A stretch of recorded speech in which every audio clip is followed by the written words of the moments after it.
Page 394, we're talking about laws of logs. So, I'll write some of these out here.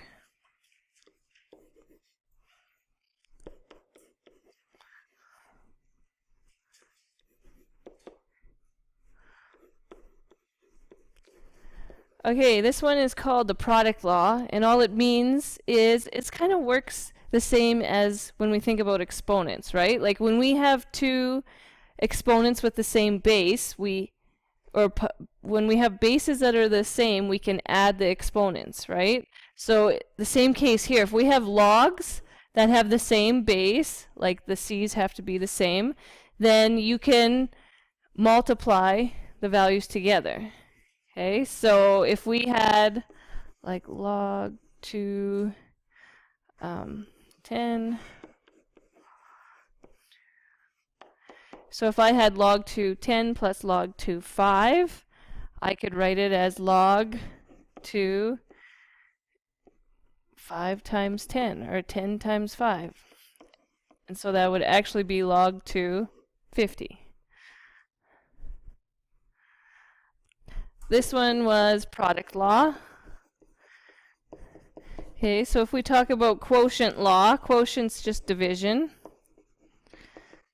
So if we think about our laws that usually go with dividing, if we had exponents, what do we usually do when we divide exponents? We actually subtract them. So it works the same way. So say we had log c, and we had something divided by something, m divided by n. Then we could write it as log cm minus log cn. And it can be vice versa, right? Like if we had log cm minus log cn, we could write it as 1 log cm divided by n.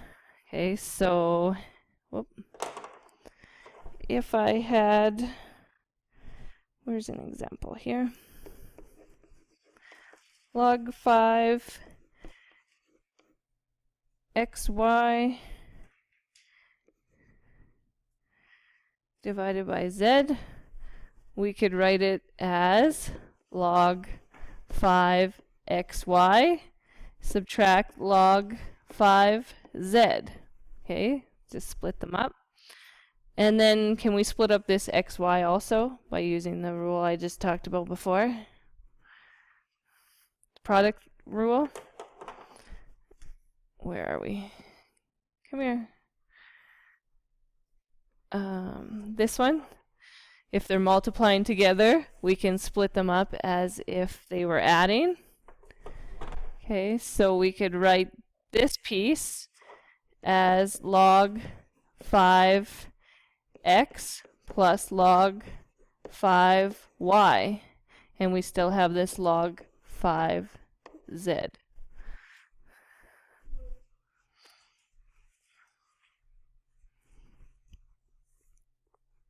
And there's one more here. I don't know if I have another blank screen. I'll just put it here. It's called the power law.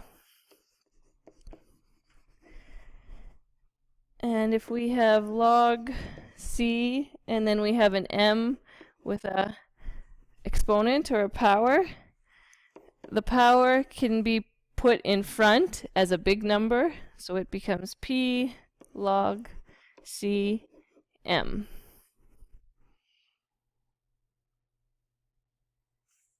So if we had an example of this, it could be log 10, let's say 5 to the power of 2.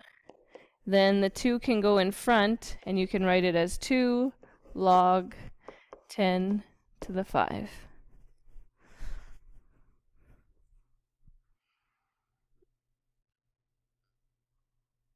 Okay, so let's do some of the examples.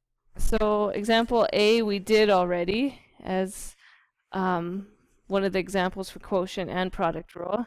So we can look at B right now, and it is log 7, and we have a cube root of x. So nobody likes looking at the cube root, so we should probably get rid of that right away by making it an exponent.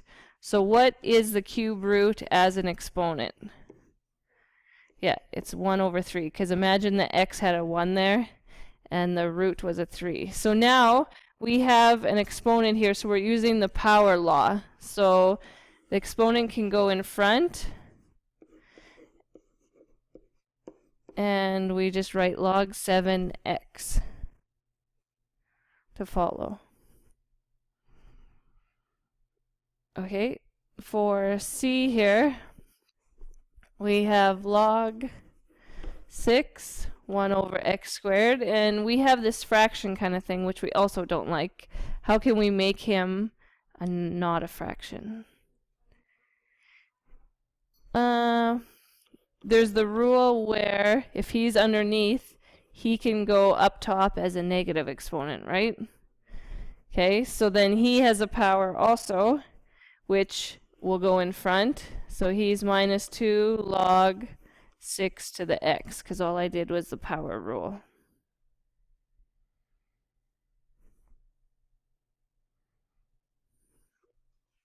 And our last example, we have log x to the power of 3 over y, and I don't like this root z, so let's just switch him right away to z to the 1/2. Okay, instead of the root.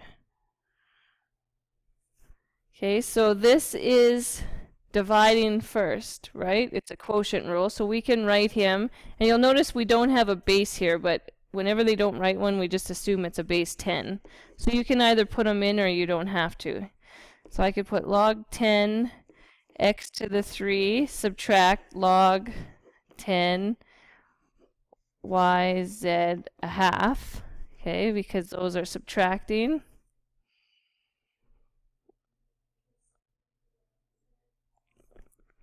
And then these guys, yeah, they're multiplying together, right? So let's separate them. And I'm going to write them as log 10 y plus log 10 z to the 1/2. And then is there anything else we can do to these? What's that? We have powers. So let's put them in front. So this 3 will go in front of here, and this 1/2 will go in front of this guy.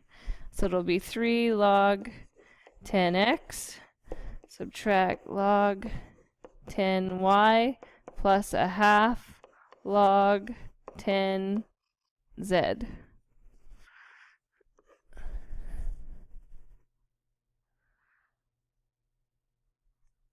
And if we want to finish it off, then this negative goes into the brackets. So to get rid of the brackets, just multiply in by the negative. So this makes negative log 10y subtract 1/2 log 10z. Example 2 says use the laws to simplify and evaluate each expression. So we're going to use them in order to figure something out. Okay, so if we're looking at this, how could we simplify this a little bit? How about this first piece? How could we simplify that? What law is it? With the plus sign in the middle. Power or product law, right? So instead of writing log 6 twice, right? We just write log 6 and then 8 times 9. Okay, and then this guy is still log 6, 2 is trailing behind. But we can simplify him too, right? Because there's a subtraction sign in between, so then it's actually which law? Quotient law. So I can just write log 6, and I have 8 times 9 divided by 2. So now if I simplify the math there a little bit, I have 8 times 9 is 72, and then divided by 2 is 36. Okay, so then if we think base is, this is my base, this is my answer, And the question is, what's your exponent? So what would your exponent be? 6 to the power of what would give you 36? Yeah. Well, 6 to the power of 2, yeah. So x is equal to 2.